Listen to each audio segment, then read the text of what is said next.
జగన్నాథ సప్తకం. జగన్నాథ సప్తకం అంటే 7. ఈ సప్తకంలో 7 శ్లోకాలు ఉంటాయి. యాక్చువల్గా నిజంగా చెప్పాలంటే భారతదేశంలో కల పుణ్యక్షేత్రాలన్నింటిలోని పూరి ఒకటి. పూరి ఒక మహా పుణ్యక్షేత్రం. అంటే సాక్షాత్తు జగన్నాథుడి నివాస స్థానం. అంటే ఆ పూరి గురించి అనేకమైనటువంటి అంటే మహత్యాలు మనం చదువుతూనే ఉంటాము. అయితే ఈ 9 రోజులు కూడా ఈ సప్తకం అన్నది రోజు చదువుతారు.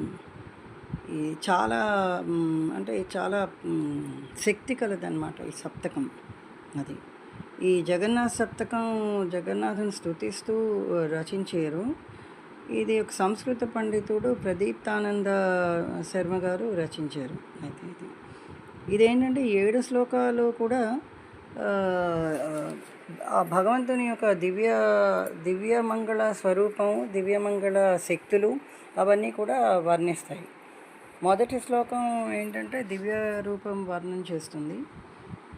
అంటే అతని అలంకరణలు, తర్వాత ఏ విధంగా అతను అంత అందంగా కనబడతాడు అది. రెండవ శ్లోకం ఏంటంటే అద్భుత శక్తులు, అతనికి ఉన్నటువంటి అద్భుత శక్తుల్ని కీర్తిస్తుంది అనమాట. అంటే భక్తులు ఆ శక్తిని ఏ విధంగా చూస్తారు, వాళ్ళని ఏ విధంగా జగన్నాథుడు రక్షిస్తాడని చెప్పేసి అనుకుంటారు. అలాగే మూడవ శ్లోకం ఏంటంటే కరుణామయ స్వరూపం, పూర్తిగా కరుణామయ స్వరూపం అది అతను కరుణ, క్షమాగుణాలు ఇవన్నీ అతనిలో ఉన్నాయని చెప్పేసి ఆ శ్లోకం చెప్తుంది. నాలుగోది రథయాత్ర మహోత్సవం. రేపు తిరుపతిలో ఏ విధంగా అయితే బ్రహ్మోత్సవాలు అంటారో ఇక్కడ రథయాత్ర మహోత్సవం అన్నమాట. ఇది చాలా గొప్ప. అంటే ఈ రథయాత్ర ఉత్సవం చాలా చిన్నదిగా కాదు, ఇది యావత్ ప్రపంచంలో జగన్నాథుడు ఉన్న ప్రతి దగ్గర కూడా ఇది చాలా తండాలుగా లక్షల్లో జనాలు వచ్చి ఈ రథాన్ని లాగడానికి ముందుకు వస్తారు. అంటే ఆ రథం లాగితే వాళ్ళకి చాలా ముక్తి మోక్షం వస్తుందని చెప్పేసి, అజ్ఞాన తిమిరాలు పోతాయని చెప్పేసి వాళ్ళ నమ్మకం అన్నమాట. అలాగే ఇంకోటి ఏంటంటే ఐదవది ఆయన విశ్వం అంతా వ్యాపించి ఉన్నాడు కాబట్టి ఆ విశ్వవ్యాపకమైనటువంటి ఆ మహిమ అన్నది కీర్తిస్తుంది. 6వ శ్లోకం భక్తులు ఏ విధంగా ప్రార్థిస్తారు అంటే వాళ్ళు ఏవో కోరుకుంటారు జగన్నాథుడి నుండి. ఆ కోరికలు అతను అంటే రథం ఎక్కడానికి కూడా చాలామంది ప్రయత్నిస్తూ ఉంటారు. జగన్నాథ రథం ఎక్కి ఆయన దర్శిస్తే అదొక అలౌకిక ఆనందం అది అన్నమాట.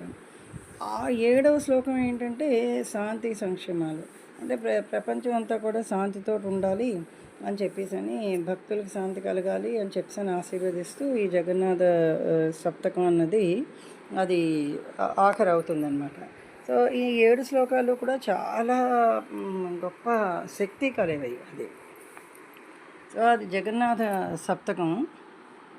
ప్రకాశకాంత చిన్మయం ప్రసన్నదారు విగ్రహం ప్రఫుల్ల సుందరం పురీ ప్రమోద మందిరం విషాణు స్వంఘ శోషిణం విశాల వైద్య ఘోషిణం సహాస్య గోలలోచనం మహాప్రభుం భజామ్యహం పరంపరా విమండితం తటే వటే మఠే రథం మహాప్రసాదమర్జితం మహానుభావ సజ్జితం సువర్ణకీర్ణ నిర్జితం సమందమందహాసితం పహండ నృత్య పండితం జగద్గురుం భజామ్యహం త్రితాపపాపనాశకం త్రిధాతు దోష ఘాతకం సుపంచభూత శోధకం విషాణు వేగరోధకం నితాంత శాంతిదాయకం మహార్తినాశకారకం సదా జగత్ సురక్షకం మహాప్రభుం భజామ్యహం రథే కదాపి సత్వరం విచిత్రవీర్య